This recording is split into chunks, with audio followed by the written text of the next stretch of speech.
अस्सलाम वालेकुम जी, आपका होस्ट सैयद अहमद अली जाद आपकी खिदमत है। हमारा यूट्यूब और फेसबुक चैनल यह है पाकिस्तान देख रहे हैं। लाखों करोड़ों दुरूद हस्ते मोहम्मद मुस्तफ़ा सल्लल्लाहु अलैहि वसल्लम और आले मोहम्मद पर कल पूरा एक शाहाना अजीम शान जलसा करवाया गया मुस्लिम लीग नवाज़ का। किया नहीं बल्कि करवाया गया।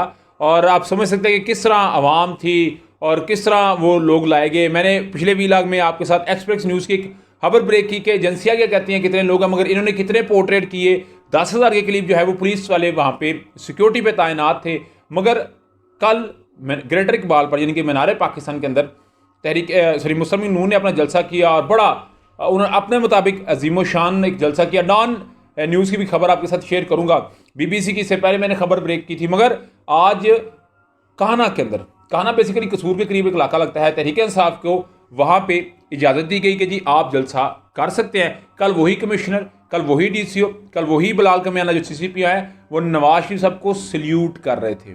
और इस सल्यूट के ऊपर याद रखिएगा वो साबका वज़ीर आज़म हो सकते हैं। साबका वज़ीर आज़म की हैसियत से तो फिर इमरान खान को भी हर दफ़ा सलाम करना चाहिए, इनको जरदारी साहब को भी हर दफ़ा सलाम करना चाहिए। क्यों? क्योंकि वो पाकिस्तान के जो है वो सरबराह रह चुके हुए हैं, शहर इक़्तिदार उनके पास रह चुका है, पूरे पाकिस्तान के ऊपर उनका होल्ड था। मगर ऐसा नहीं है। नवाज साहब को कल जिस तरह शाना प्रोटोकॉल इन्होंने दिया, ये जो CSS बाबू थे, मगर आज तहरीक इंसाफ का काहना के अंदर जलसा और उस जलसे के जो मेज़बान थे जिन्होंने सारा सरबराही कर रहे थे अफजाल अजीज़ साहब, उनके घर छापा मारा। उनके भाई के ऊपर जो फिरोजपुर रोड के ऊपर दफ्तर है उस दफ्तर को तोड़ दिया। पुलिस वाले नकाब के अंदर थे। इस सारे मामले के ऊपर हमारे नया पाकिस्तान चैनल के जो एक एंकर पर्सन है आगा शेख आगा साहब, वो उसकी रिपोर्टिंग कर रहे थे और बड़ी वो एक वफादार किस्म से और बड़ी निडर होकर वो सहाफ़त करते हैं। और इसमें कोई शक नहीं कि वो सहाफ़त के अंदर उनका अपना नाम है।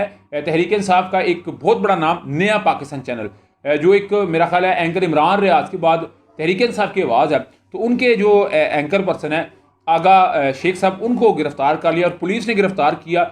गिरफ़्तार करने के बाद बाकायदा तौर के ऊपर उनको ज़दोकोप किया गया। ज़दोकोप करने के बाद वीडियो नया पाकिस्तान चैनल ने अपने ट्विटर अकाउंट के ऊपर बाकायदा तौर के ऊपर जो उनके एंकर को और उनके जो कैमरा मैन है उसको मारा जा रहा है। उनका दूसरा कैमरा तोड़ा गया है। डेफिनेटली क्योंकि हम इस फील्ड के अंदर हैं तो इस फील्ड को देखते हुए हमें पता आइडिया होता है कि किस कदर जो है वो एक काम होता है कि किस कदर आप पैसे इस पे लगते हैं और किस कदर लोग को वो रिटेन रखना पड़ता है। लोग छोड़ के चले जाते हैं, वो इस फील्ड को छोड़ देते हैं क्योंकि हमें मार पड़ती है। तो ये एक बहुत बड़ा जो है मेरा हाल है एक ब्रेक थ्रू है। ऐसा किसी सहाफ़त के साफ़ी के साथ ऐसा नहीं होना चाहिए कि अगर वो रिपोर्टिंग कर रहा है और अगर आप समझते हैं कि उसने कोई गलत किया तो आप उसे समझाएं। उसे मारना किसी चीज़ का हक तो नहीं है, किसी चीज़ का हाल तो नहीं है कि जो वो तहरीक इंसाफ की जो है वो रिपोर्टिंग कर रहा है, वो लोगों से उनके जज्बात पूछ रहा है। तो कल वो नून लीग के जलसे के अंदर भी थे। जिससे पहले उमर दराज गोंदल साहब हैं, उनको ज़दोकोप किया गया और उसके बाद उनको मारा भी गया, उनको मोबाइल भी छीन लिया गया। मगर कल वो रिपोर्टिंग कर रहे थे, मगर अल्हम्दुलिल्लाह वो ठीक ही रहे हैं। मगर इसके ऊपर जब मजम्मत करते हैं as a digital social media, क्योंकि हम भी उससे लिंक करते हैं, तो ये जो आगा शेख साहब को गिरफ्तार किया गया फिलहाल उनको रिहा इनको करना चाहिए। मगर काहना के अंदर जी जैसे मैं आपके साथ विलाग कर रहा हूँ, अपडेट कर रहा हूँ, तो पुलिस की एक भारी नफरी, तो डेफिनेटली लाहौर के भी ऐसे कई लोग हैं जिनको वो भी एरिया नहीं पता कि जहाँ पे जलसा हो रहा है। तो बाकायदा तौर के ऊपर तहरीक इंसाफ को इस वक्त आप समझे तो क्लीन बोल्ड करने के लिए हर तरह से कोशिश की जा रही है और ये बात कही जा रही है कि नहीं, नो एंड नेवर, किसी सूरत भी जो है वो इनको इजाज़त नहीं होनी चाहिए। तो मेरा ख्याल है तहरीक इंसाफ इसके ऊपर जो है वो बात भी नहीं करेगी और ना वो करना चाहती है। मगर डॉन न्यूज़ ने बाकायदा तौर के ऊपर ये बात की है कि तहरीक इंसाफ के मुस्लिम लीग नून के एक रहनुमा हैं, तो उन्होंने बिल्कुल नाम लेने से इनकार किया। उन्होंने खुद इस चीज़ को तस्लीम किया है कि जिस तरह हमने आवाम को इकट्ठा करना था वैसे आवाम इकट्ठी